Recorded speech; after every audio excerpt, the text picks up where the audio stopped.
Добре дојдовте во неделното интервју на Радио Слободна Европа. Наш денешен гостин е господинот Арбен Таравари, актуелен градоначалник на општина Гостивар, исто така веде председател на Алијанса за албанците.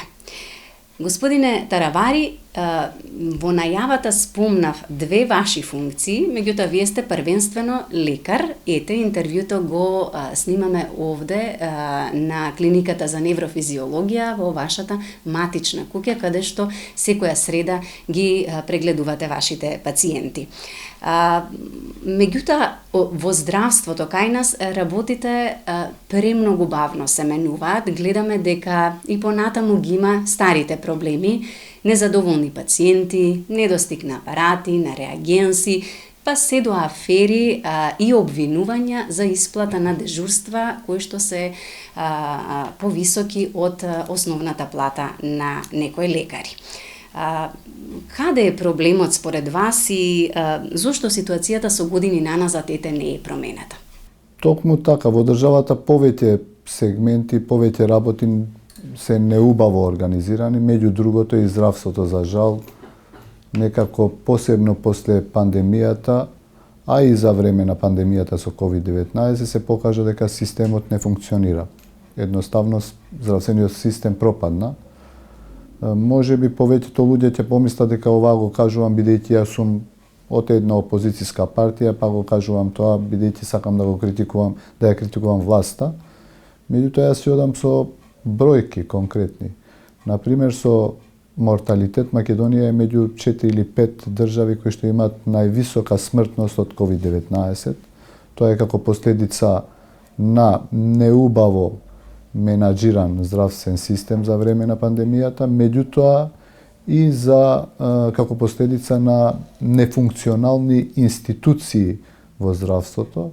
Иако и трета причина дефинитивно е и доцно започнување на вакцинирање. Секојдневно гледаме дека и во здравствениот систем се случуваат разни скандали.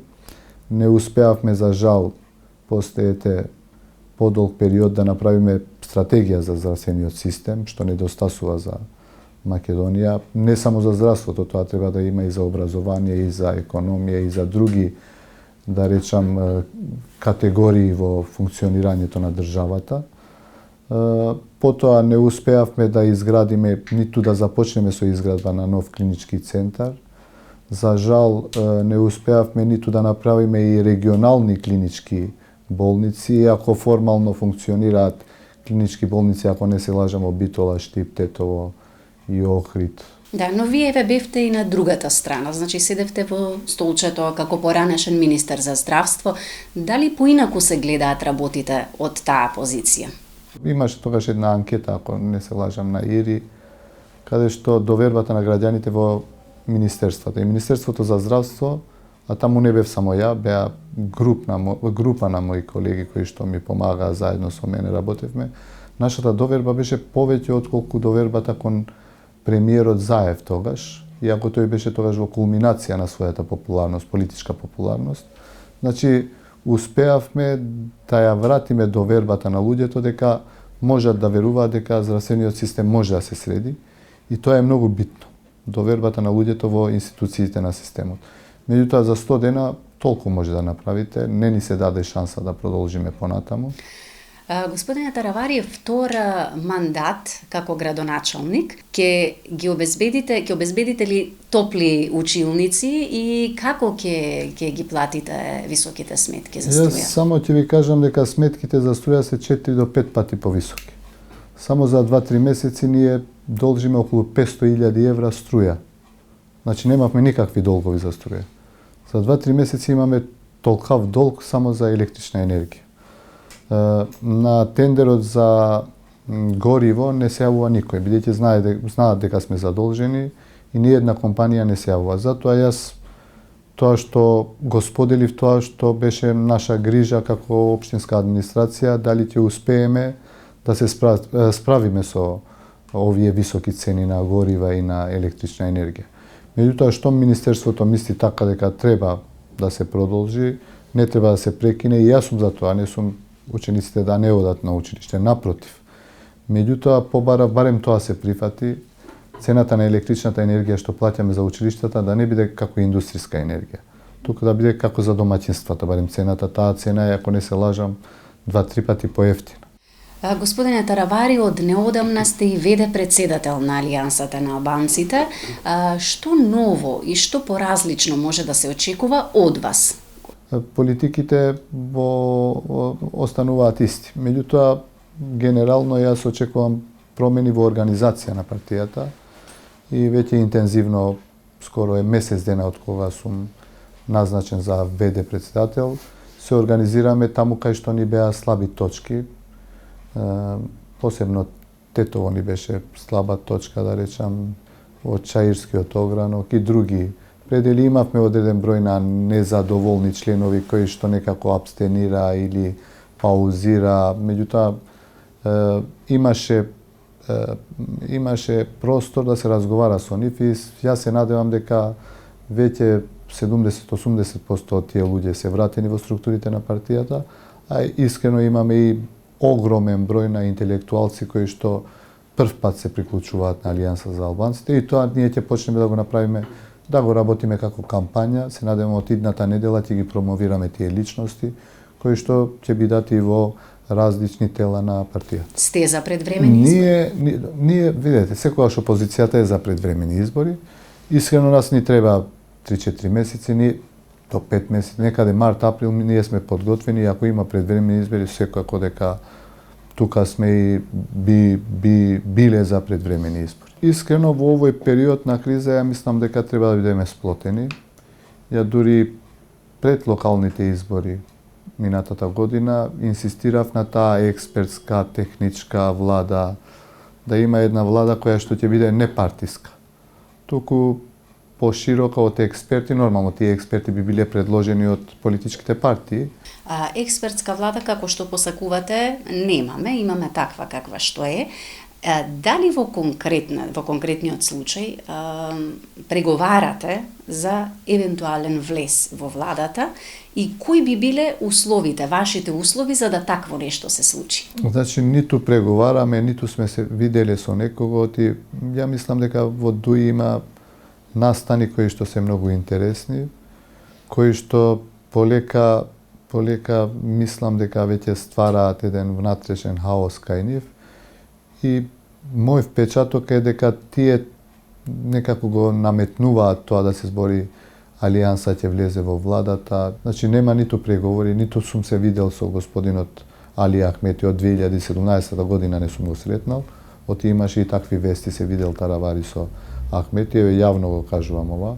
Со господинот Ковачевски не сум се сретнал никогаш во животот до пред 4-5 дена, кога еден младинец од Тетово, Бленди Ходај, ме викна на отварање на еден младински центар во Тетово. Значи, да имаше преговори, ќе ви кажев дека има и тоа е, оваа го бараме, меѓутоа нема таква работа. Ги отфрлате како шпекулации информациите дека преговарате, меѓутоа од друга страна не исклучувате дека доколку некој ве викне, би седнале и би разговарале. И кога би имало такво нешто, а нема, ако има, Ја сум задолжен како ВД председател да разговарам со телата во партијата и да одлучиме.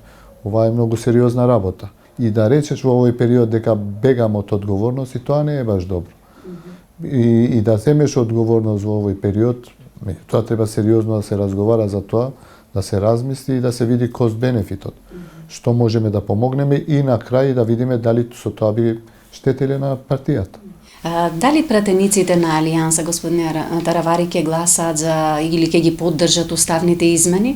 Јас кажав пред неколку дена бев на еден медиум на албански јазик, кажав дека ние ќе гласаме начелно, меѓутоа ќе имаме услови. Што ќе биде нашиот услов е работа која што се надевам идната недела ќе ја промовираме. Прво низ побитните амбасади низ Македонија, ќе покажеме значи што е нашиот главен услов. Нормално и вториот услов ќе биде од уставот да се тргне 20% од албанскиот јазик, практично да се користат како службени јазици во Македонија се македонскиот и албанскиот јазик. Меѓутоа првиот услов ќе биде многу интересен. Се надевам и на медиумите тоа ќе го покажеме и на сите цивилниот сектор и на сите луѓе кој ќе биде првиот услов, Нема тоа да ни се го пакет откриете. мерки. Не, ја мислам дека прво треба да ги кажеме кај нашите меѓународни пријатели, а тие услови се подготвени со меѓународни експерти кои што ни дадоа и идеја и предлози и што би било убаво за целата држава. Мислам дека тоа нема да може да се одбие од никого од политичките партии во Македонија. Само така би ги поддржали уставните измени, Апсолутно. не поинаку. Ако се прифатат тие услови, а тие услови велам нема да штети на никого, а не може ни никој да каже не за тие услови, и би побарале нормално се го кажале тоа и кога беа и за преспанскиот договор. Мислам дека еднаш за секогаш треба да седнеме да разговараме како да функционираме, да не се враќаме повторно. Ја мислам дека 20 години врегламе со исти проблеми. Можеме еднаш за секогаш да седнеме, да се договориме за одредени работи и да си го продолжиме европскиот пат. Тоа е најбитно за сите нас кои што останавме, а многу малку останавме во државата. За крај, движењето Беса исто така неодамна најави дека е подготвено за соработка со било која од партиите од албанскиот опозицијски блок, се со цел да конечно во албанскиот кампус има некаква ротација на власта. Што мислите за идејата? Се гледате заедно со Беса? Алијанса за албанците е партија која што има, да речам, најголеми капацитети за коалиционирање, апсолутно од сите други партии во Македонија, и албански и македонски. И тоа го покаже и практично. 2016 со Унитет и со НДП, потоа 2017 со Беса коалициониравме локалните, 2020 со Алтернатива, 2019 исто со Беса поддржавме Блирим Река како независен кандидат. 2021 повторно со Алтернатива бевме на локални избори, така имаме капацитети за коалиционирање, сме отворени, меѓутоа пред се не интересира нашата јака структура да бидеме и да донесеме промена во албанскиот политички блок. И мислам дека било кога да се одржат следните парламентарни избори, Алијанса за албанците ќе победи и ќе биде дел од владата. Ако не, јас би се тргнал дефинитивно од политика. Добро, ви благодарам многу, господине Таравари, за Благодарам интервјуто. за можност. Вам, почитувани, ви благодарам за вниманието со кое не следевте. Довидување за 7 дена.